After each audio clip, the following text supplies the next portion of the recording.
Well, coming up today on this Wednesday edition of Western Sports Roundup, we've totaled up the numbers and we're crowning some Texas swing kings and queens. We're talking top earners across the 5 major Texas rodeos. The American Central Regionals were just this past weekend in Oklahoma City, Oklahoma. 5 more are headed to Globe Life Field out of that event. One of them from the Breakaway Roping will join us to talk all about it on the show. And the PBR's Matt West will join us in studio to get us caught up on this epic PBR Unleash the Beast regular season. There's just one event left to go, and if you haven't been following the PBR this year, well, let's just say you've missed a lot. Brady Builder's the man. I mean, this is a great bull ride. Way to pick up the difference. 8 more seconds to prove that Brady Fielder is somebody, as he and nobody go the distance for the second time.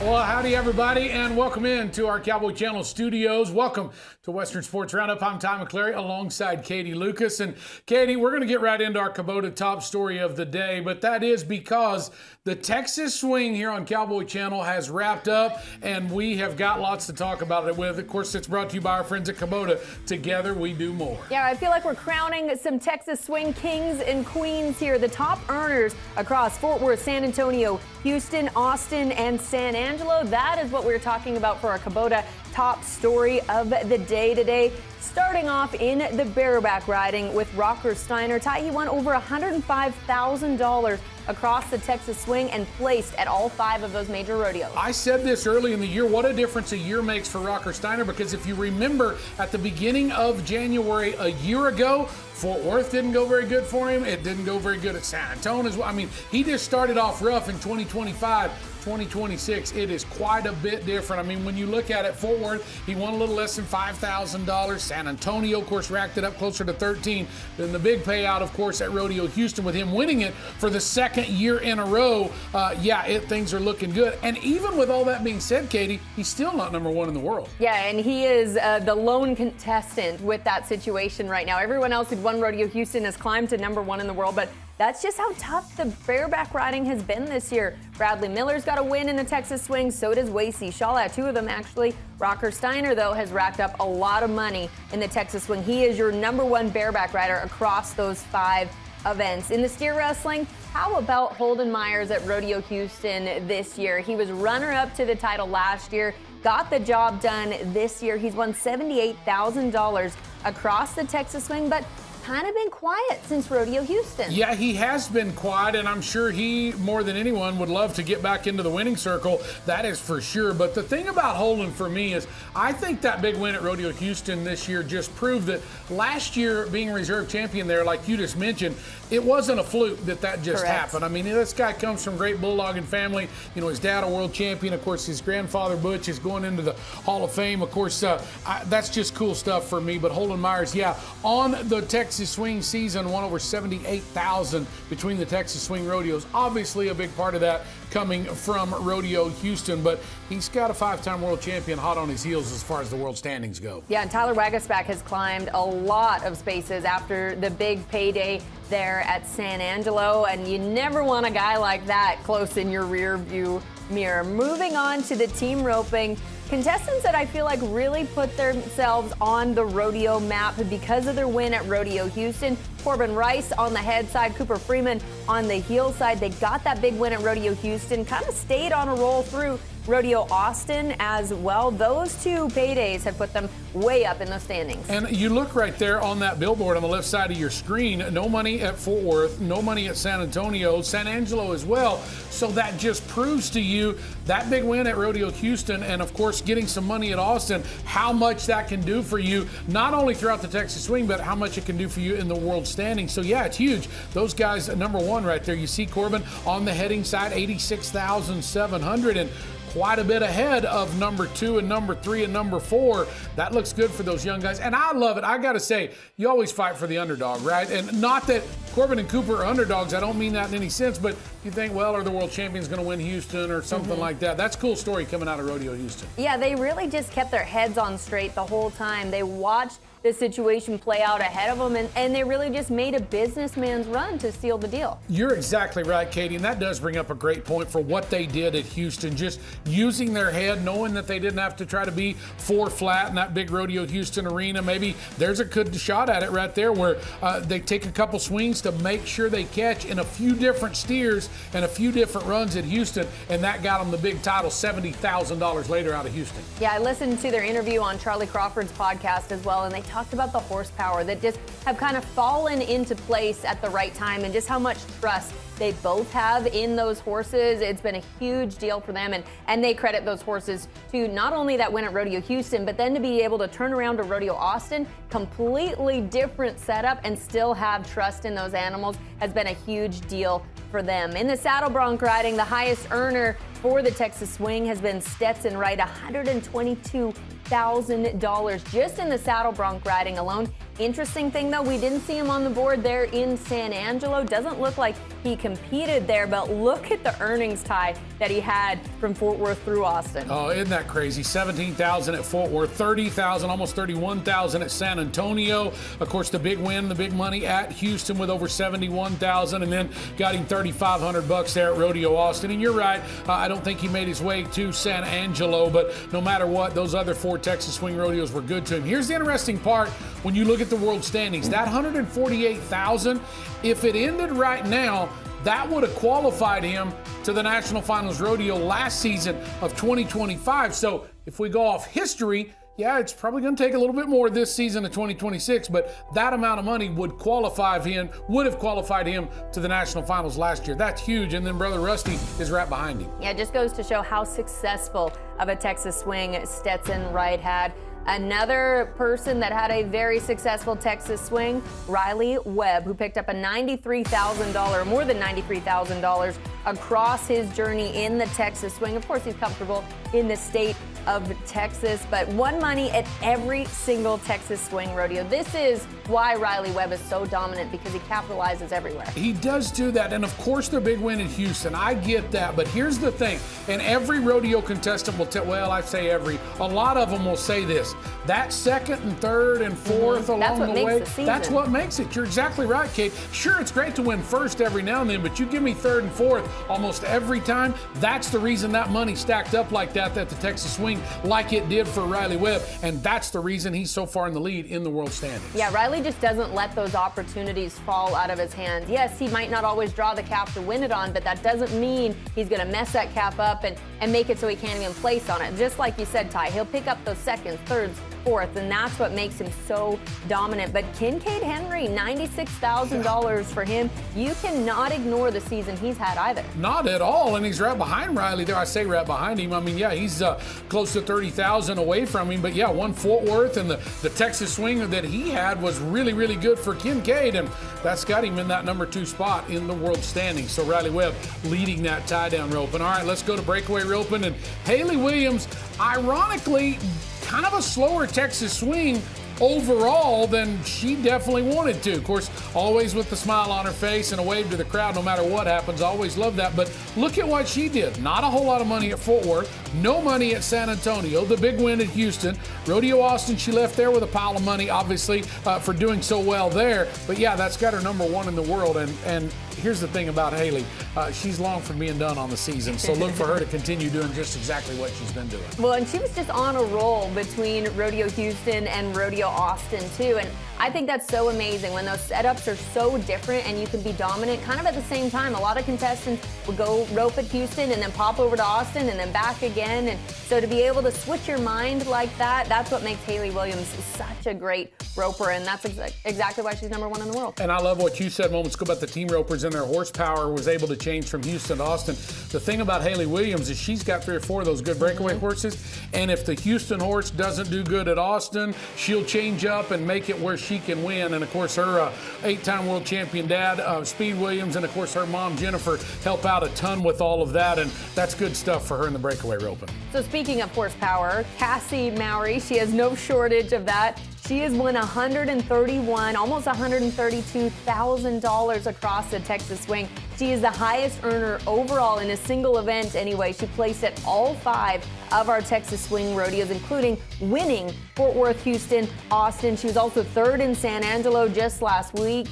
And we're no stranger to this kind of Cassie Mowry. Last year, she wins Houston, won San Angelo, 2nd in San Antonio. This is kind of just a typical Texas swing for Cassie Mowry. That's what she does each and every year, goes to 25, 30, 35 rodeos on the season at most, and really, really capitalizes when she's there. And that's the reason we see her with a couple world titles under her belt, obviously now 2 back-to-back Houston world titles, 3 overall to be exact. Same story for her and Stetson Wright as far as money won on the world standings. If the season ended right now, that $139,000 would be enough to qualify her to last year's National Finals rodeo. So I think it's safe to say we're going to see Cassie in Las Vegas again this year. Yeah, safe to say. She's just got to get her rodeo count now, and she will be in. In the bull riding, I was so excited to see Jake Gardner get the win at Rodeo Houston, and that's why he's won $77,000 there in the Texas swing. He also picked up some money at Rodeo Austin as well, but the lion's share of his earnings to put him now #1 in the world came from that huge win under the most pressure in Houston. And we talked about it after Rodeo Houston, but I got to remind our viewers, in case you missed this part of the story, that Jake Gardner, the Canadian bull rider, was actually a replacement at Houston. He wasn't even drawn into the rodeo, got a last-minute phone call for a guy that couldn't be there in Houston. He goes down there, ends up walking away at the champion at Rodeo Houston. Of course, $74,000 that he won at that rodeo when it was all said and done, plus the little bit of money that he won at Rodeo Austin. Yeah, so great to see him #1 in the world right now with a real shot at qualifying for his first National Finals rodeo. But look at the names behind him there. Tristan Hutchings, Stetson Wright, young Hayden Walsh, the rookie that has been tearing things up this year. There's some great competition in the bull riding. So those are your Texas swing kings and queens. It's just amazing to see that. Cassie Mowry, almost $132,000 across just 5 rodeos. It's so exciting, Ty, to see them rise to the challenge. That's why we love featuring those great rodeos for you here on Cowboy Channel, and we talk about it each and every week. That's why they're so important here in the early part of the season at all those Texas swing rodeos, and for those cowboys and cowgirls to capitalize on. So speaking of important runs, Timber Allenbrand made one of those just this past weekend at the Central Regionals for the American. She now has a $2 million opportunity, and we're going to visit with her next on Western Sports Roundup. A little later on in the show, the PBR and the Professional Bull Riders have one regular season event this weekend, and then they get ready for the PBR World Finals that get underway here in just a couple weeks. Matt West will join us a little later on the show to help us get ready for that. Western Sports Roundup is brought to you by Resistol, the official hat of the PRCA, and Cowboys everywhere.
Western Sports Roundup is brought to you by Rock and Roll Denim.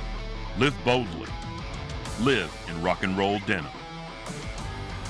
Really good starts coming into this, but that timing has been off, so it's got to be something where it might be a little more than you're thinking of the viewer. Timber looks like she absolutely nailed that start, and we'll be seeing it, 2.13. What a run right there that earned Timber Allenbrand $10,000 over the Central Regional for the American Rodeo Series. We had to visit with her after that big run right there, and we're going to welcome her into our Cowboy Channel studios. Timber Allenbrand, first of all, congratulations. The Central Regional is known as the toughest regional competition. Is that a little extra feather in your cap, knowing you really battled with the best? We rope with those girls day in and day out. It's a privilege to get to rope with them. It makes me a better competitor, and the Central was easy for me to get to. The other regions have just as much tough competition, but I'm glad to get the win there. Timber, this regional event that took place in Oklahoma City just this past weekend, kind of share with us your steps that you had to go through. I think we're going to get a chance to watch some of your runs, but it wasn't just that run that we just watched moments ago. I mean, there was a couple preliminary rounds, the semifinals rounds, and all that. Kind of share with us how it all went for you each step of the way. Yeah, there's a couple roping around here close by. I live in Stephenville, so it's nice. I had a couple qualifiers that I got in 2 automatic spots to qualify into Oklahoma City, and after that I had 4 runs total to rope before Saturday night. I did great on 2 of the runs, and 2 of them weren't as great, but took the momentum and went down to Saturday night and made it all come together. Yeah, when you look at your 3 times, you were 2.29, 2.08, and then in the finals, 2.13. How do you think you got so dialed in at that event?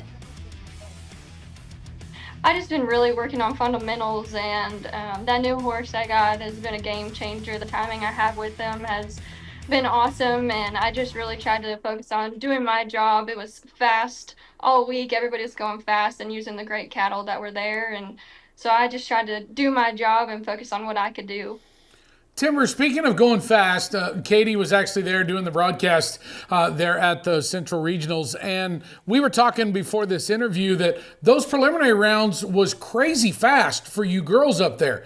But then for some weird reason, the finals, I don't want to say fell apart because you girls still made some good runs, but there were some gals that got in after that finals in not very fast time. What do you think it was in that finals that kind of changed the trajectory of everything? Was it everybody expecting everybody to be 1.8, 1.92 flat, and that didn't happen, so things slowed up a little bit? What were your thoughts on that?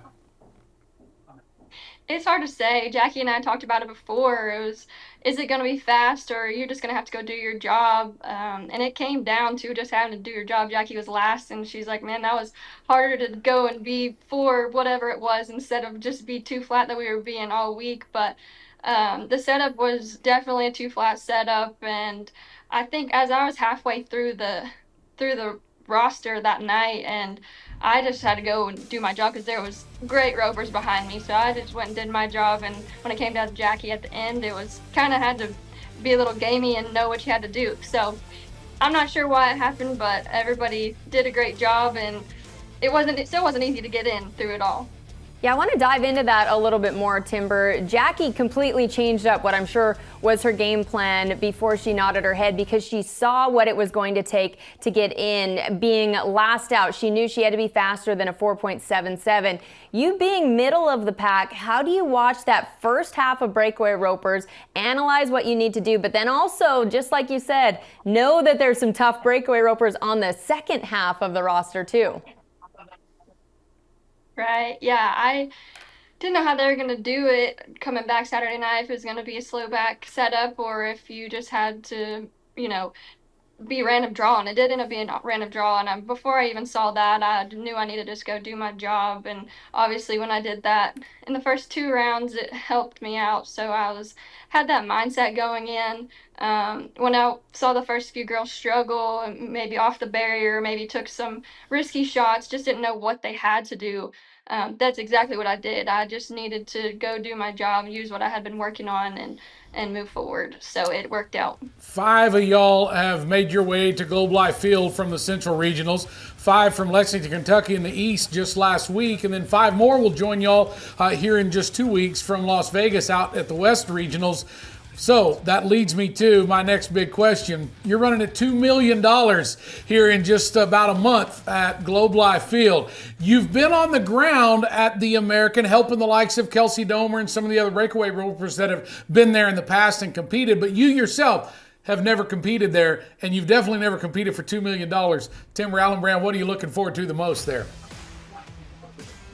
Wow, that's just so exciting. I just have great friends that have allowed me to just be in the atmosphere and encourage me every day. They're like family. $2 million doesn't even seem real, but they're the great associations that have allowed us to compete for this kind of money. And just an environment like that is super exciting. Not only that, but the huge money, it could be life-changing.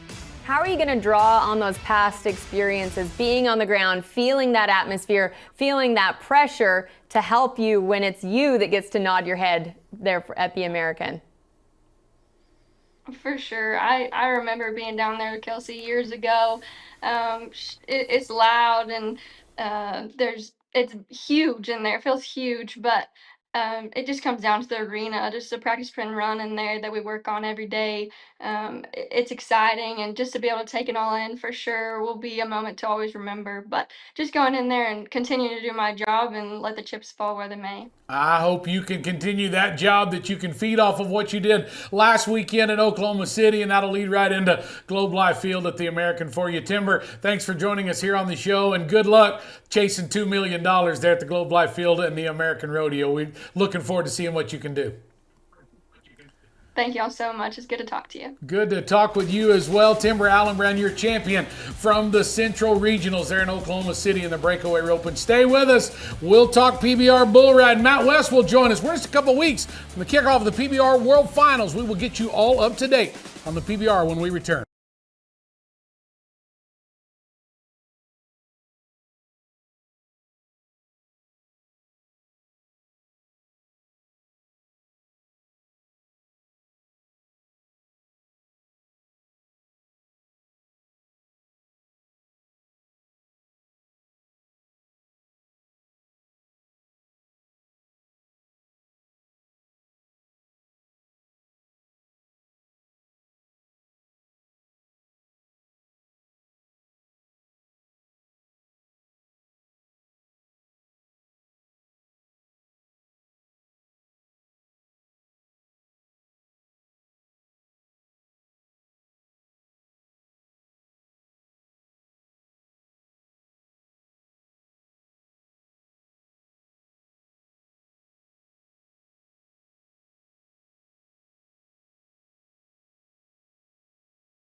this one will be right there to move to the #1 spot.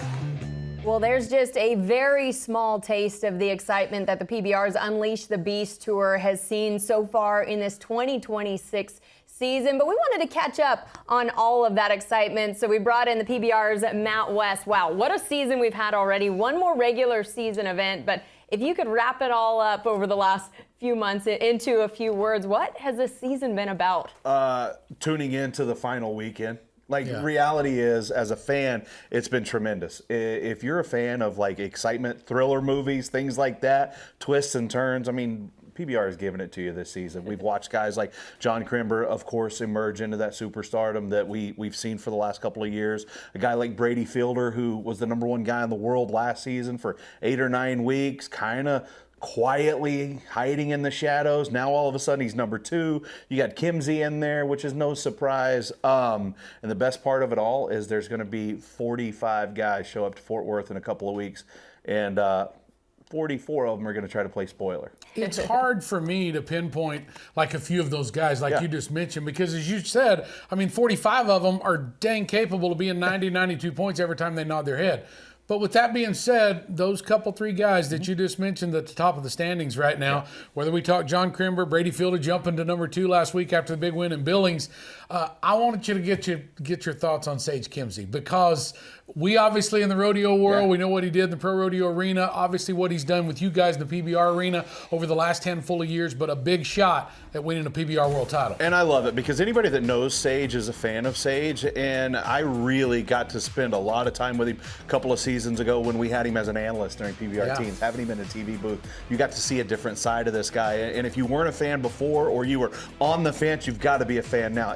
Look, the record speaks for itself. The guy's won 7 gold buckles in pro rodeo. He might make it #8 by doing it with $1 million bonus at the end of this run. And if he does, there's nobody going to be more excited than everybody else in the locker room. Look, the guys that are competing against him are just as big as Sage Kimsey fans as anybody that watched him on that rodeo run. What I love so much about him, too, is his mind. He is a ruthless competitor. He is tough on himself, but he rides so well with that chip on his shoulder. What's it been like watching him in PBR arenas? It's been so cool because, you know, not only is he the consummate athlete, he's got kind of that Kobe Bryant mentality of, like, you put the work in and, like, when you show up, you're showing up to be the best. But there's the other side of these athletes, and, like, him especially. You know, we all know what an incredible husband he is. Now we get to see on his social media him being a dad. And again, it's just more to love about Sage Kimsey. But when it comes down to it, if you're a fan of competition, man, I don't know that there's anybody that's got a drive and a determination like Kimsey's had his entire career. All right, so John Crimber and Brady Fielder, they're right there ahead of him. We know how crazy good John Crimber is. I mean, this kid just seems to, every time he nods his head, even in the rodeo world or the PBR arena, I mean, he's probably going to be 90 or plus. And then Brady Fielder, that huge weekend last weekend in Billings. I mean, there's 2 guys right there that are going to roll into the PBR World Finals with a big chance. And 3 completely different personalities. Everybody knows that Crimber's the 20-year-old kid. He's got a lot of pizzazz or whatever you want to call it. He's not really the Conor McGregor trash talk, but he ain't scared to throw it out there every once in a while. But he is who he is, and he's a kid that absolutely loves bull riding, and it shows when he shows up to work. I mean, like that right there. I mean, his foot's up higher than his shoulder. You've got to love what you're doing, and it shows with a guy like John Crimber. You mentioned Brady Fielder. Brady Fielder's another completely different personality. Cool, calm, collected, never gets too high, never gets too low, just the consummate professional, almost like an assembly line type mentality. Shows up, does his job, moves on, and repeats.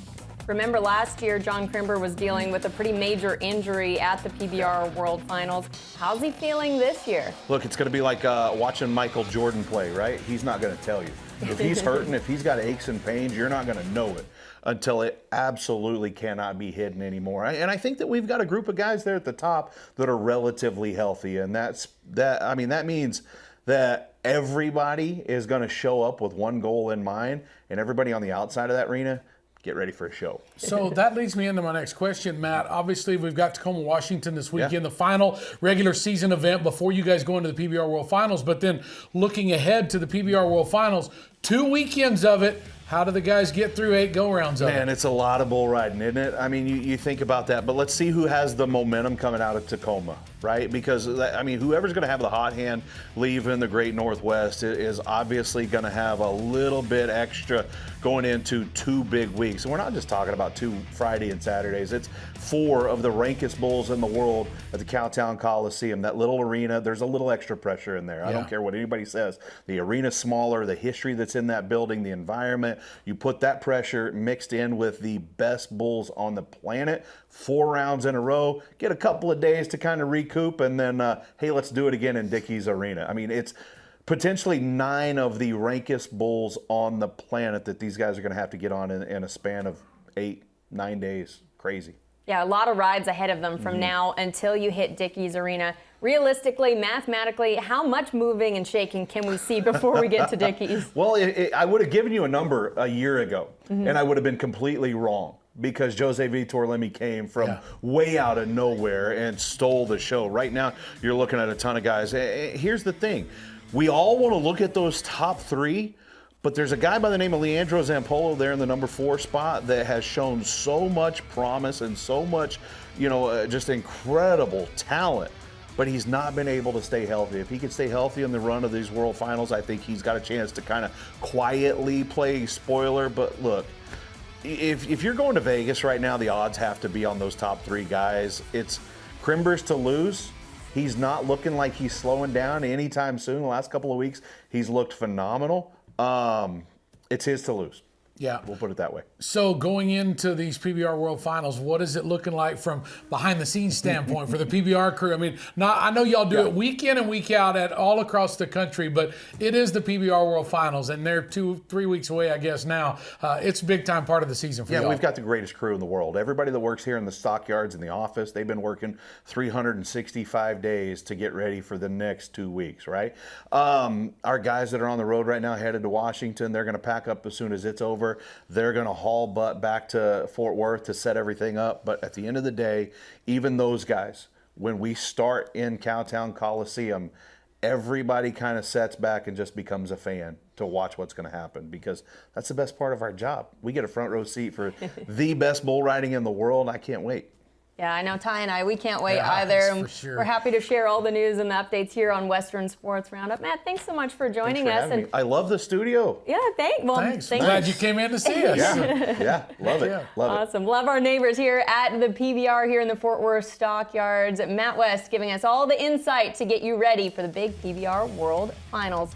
Coming up next on Western Sports Roundup, we're going to head to Wisconsin, the Midwest Rodeo. We've got the results next.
There's days there's over 30 people working down here. The stage is huge. You know, it's comparable to the Walmart Amphitheater in Arkansas.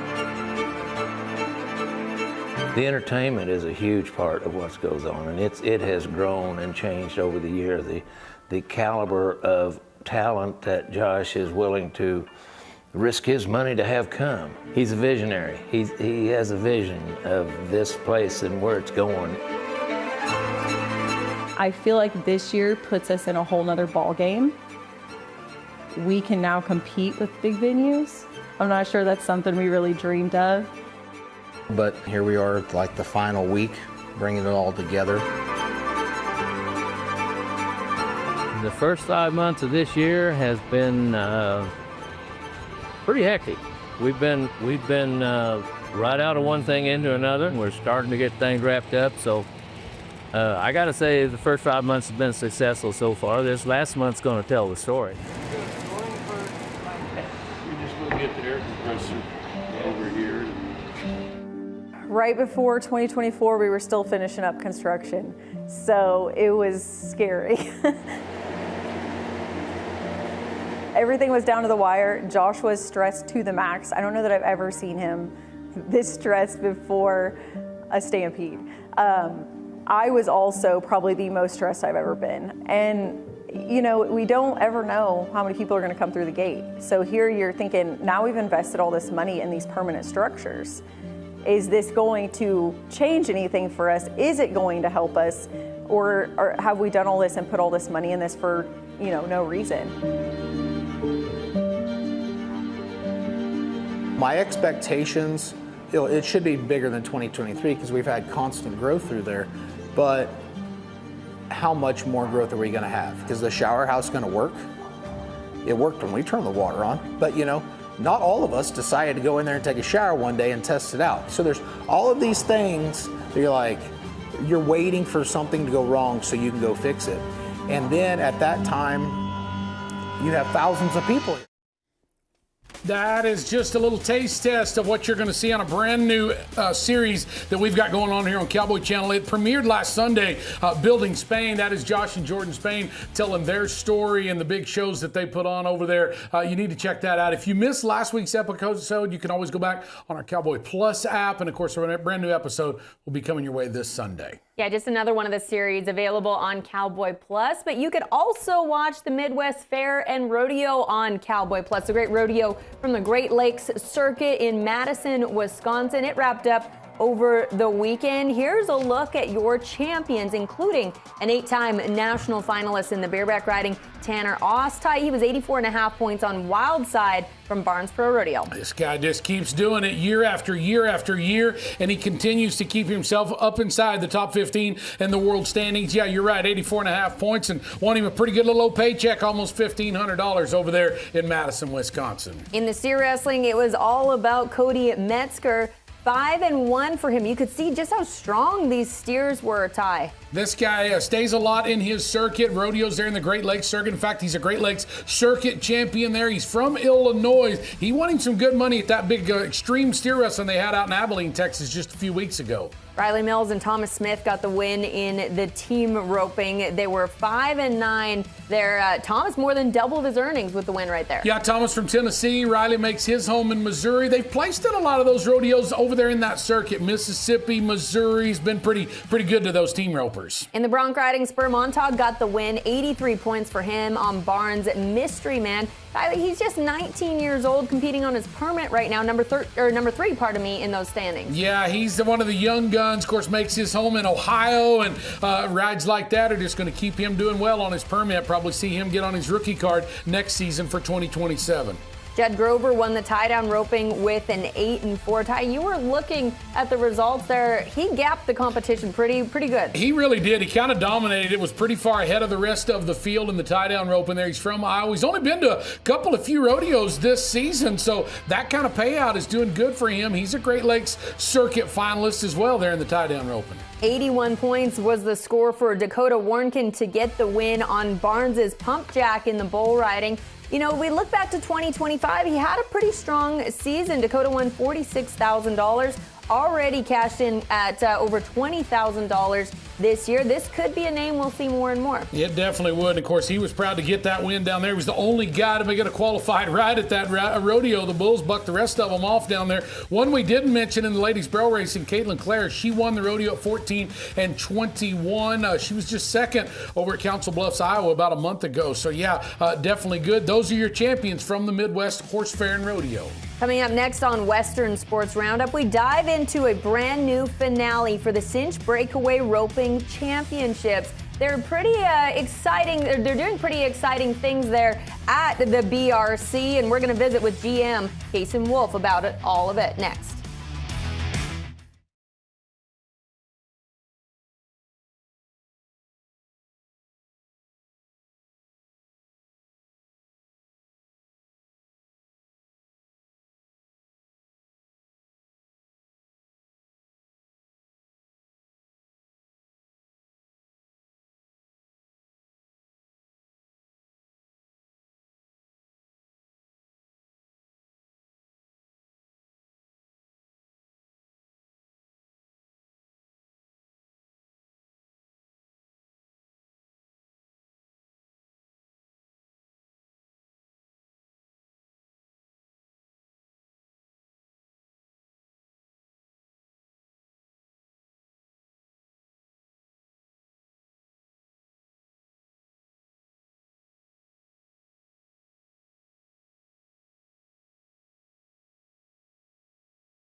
Just about a week and a half ago, there was a large breakaway roping that took place in Oklahoma City, Oklahoma. And let me tell you, I love the format. I love the reasoning behind it. It's a cool story to get to share with you fans here on Western Sports Roundup. And I want to tell you, if you've got anything to do with breakaway roping, if you've got young kids that are just starting out, or even maybe not even young kids, maybe folks that haven't breakaway roped for 20 or 30 years and they want to get back into it and don't feel like they're maybe at the top of their level, the Cinch Breakaway Roping World Championships is for you. And joining us today to tell us all about it, the general manager of the Cinch Breakaway Roping World Championships is Kason Wolfe, joining us here on the show. Kason, welcome to Western Sports Roundup, and thanks for being here today.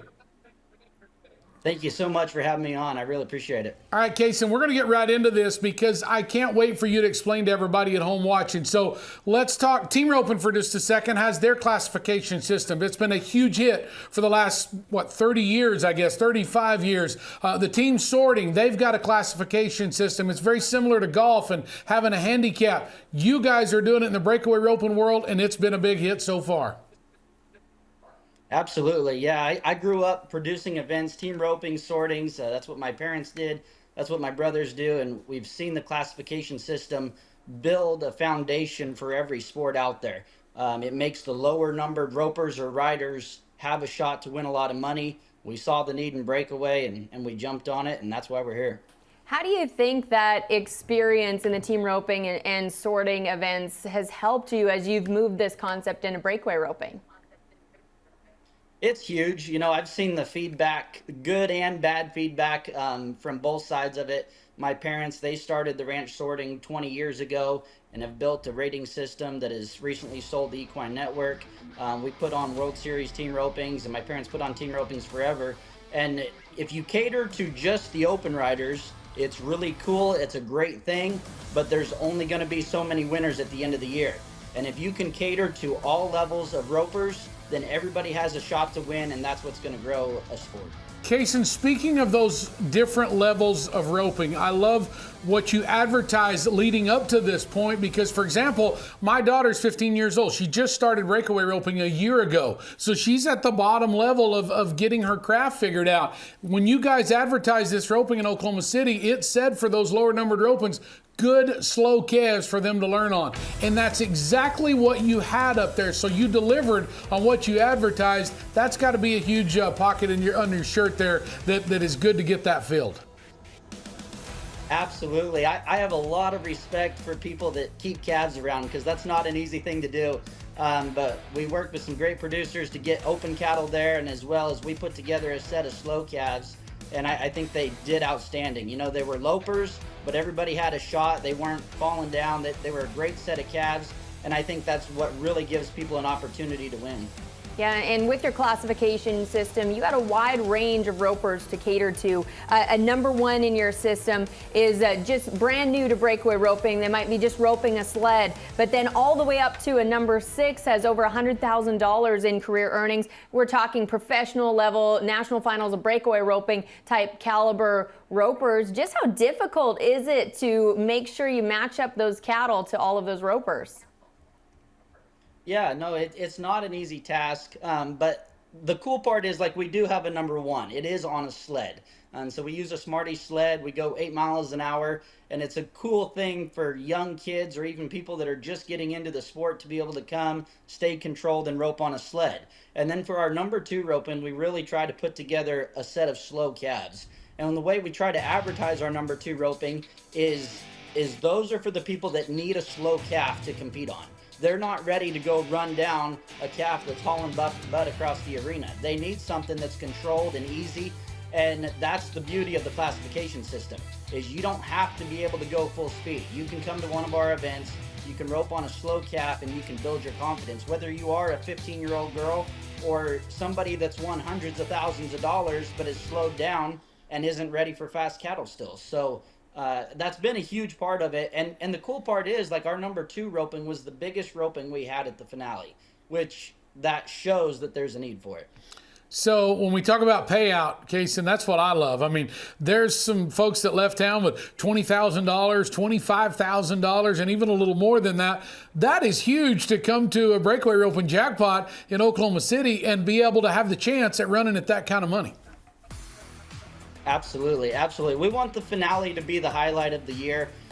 Cinch stepped up. Our other sponsors, Total Feeds, Preferred, they've all stepped up, and they want to give back to this community. So we added over 100,000 cash. We put up a ton of prizes. But you're right. There was a number 3 there that walked away with $24,000. There was a number 5 there that walked away with almost $29,000. So the payout was good, and it's a really exciting thing to give back to these girls and give them a shot to make real money at this. What kind of feedback have you had from the contestants that were there at this first ever finale? I was amazed. You know, obviously putting on events growing up, you're always ready for the complaints and, you know, what went wrong. But that's going to happen no matter what. But the feedback that we've had since we've started this has been outstanding, and that's what really drives the passion more and more, is people know there's a need for it. They've been excited that we're giving back to the community. They have a shot to rope, and we're excited this next year. We're going to open it up for producers to be able to sanction events with us and all lead it back to the finale. And the feedback has just been outstanding, and that really makes us want to drive harder and harder and keep it going in a strong way. Kason, I'd like for you to explain to our viewers your barrier system there, because at most breakaway roping jackpots you go to, or especially the rodeos, you see the regular rope barrier in front of the horses. That's not the case with you guys. You used an electric eye. Yeah, so with that, I'd love to talk about this. Is in our open and our number 5, which would be of our more upper level ropings, we do use a rope barrier in front of the horse, but then an electric eye for the calf, and it makes it a little more safe. You know, that rope's not flying back, able to catch a girl's leg or something like that. And so for those, we use a rope barrier in front of the horse, Everything below that, the 4, the 3, the 2, we use an electric eye, and we've had great feedback with that because there's a lot of girls that don't practice behind a barrier. They're not ready for it. Their horse isn't experienced with it. And so it gives them a shot to not have to worry about that. Also, with that, we've created a timing system with Farm Tech that I'm super excited about. When you're in breakaway roping, it comes down to the milliseconds, right? And the difference between 1.8 or 2.4 could cost you $20,000. So we've created a timing device that sits on your saddle, and there's a magnet in the flag that attaches to your rope. And when you rope the calf and that flag breaks off, that stops your time. So it takes the flagger out of it, it takes the timer out of it, and now we're able to know exactly what your time was. Wow, I love all of the innovations that you've brought to just this first time event. But one thing that you touched on just really briefly that I wanted to bring up again, over 200 entries in your number 2. And to be a number 2, you have to have under $5,000 in lifetime earnings. Just what does that say about the future of these events to know that there is such a need for that level of roper? Well, I think in the last, however long it's been, 10 years, the opportunity for open ropers has jumped so much. There's rodeos, there's the NFR, there's the American, there's the $1 Million Breakaway. There's so many opportunities for open level ropers. And that fuels the passion for the girl that is a number 2 that wants to get good, but she has to be able to go compete and not get beat every single time she enters. And so this first year, the goal was to prove the concept of a rating system. And like the finale proved it, the number 2 was the biggest, the number 3 was the second biggest. There's a need for that base model in the breakaway to build the foundation of breakaway roping. And that creates more open ropers, and that also creates more money in the industry. Kason, speaking of those foundations, one thing that I want you to mention before we let you go is the stories that have come out of your finale. And we call them these full circle moments. You've got the big time ropers at the top level, but they're right there alongside everyone else there in Oklahoma City, helping the young ropers, the intermediate ropers, and those mentorships just kind of evolve on their own at your ropings. That's so true. And that's really why we're so passionate about this, is the community. You know, if you go to an open rope, and whether it's team roping or breakaway, I mean, the competition is fierce, and obviously there's camaraderie. But when you open it up to all levels, you get the open girls to help the ones that are coming up. You get the family atmosphere there, the camaraderie that happens, the community that comes together. It's a really cool thing to see, and that's why we're really passionate about it. Yeah, I think that deserves the biggest congratulations of all. Kason Wolfe, thank you so much for taking the time to visit with us today, and big congratulations on this first time event. It sounds like it was a great one. Thank you so much. Thank you so much for having me on. I really appreciate it. Yeah, we appreciate you, Kason. That's your general manager of the Cinch Breakaway Roping Championships. When we come back on Western Sports Roundup, we're getting ready to wrap up the show. We'll be right back next.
Wrapping up the show today with our top 3 headlines brought to you by Vetericen. Well, we wrapped up the Texas Swing this past weekend in San Angelo here on Cowboy Channel. So today on Western Sports Roundup, we told you who the big money earners were out of all the 5 Texas Swing rodeos. A lot of it led, of course, by Stetson Wright and Cassie Mowry, who are number 1 in their respective events in the world standings. And you heard it from the PBR's Matt West. There's quite the trio of bull riders that are battling it out for the Unleash the Beast World Championship, and that trio is led by none other than second-generation bull rider John Crimber. Just last 2 weekends ago, I should say, the Cinch Breakaway Roping finale up in Oklahoma City opened a new avenue for breakaway ropers of all ages, all types, all levels of breakaway roping.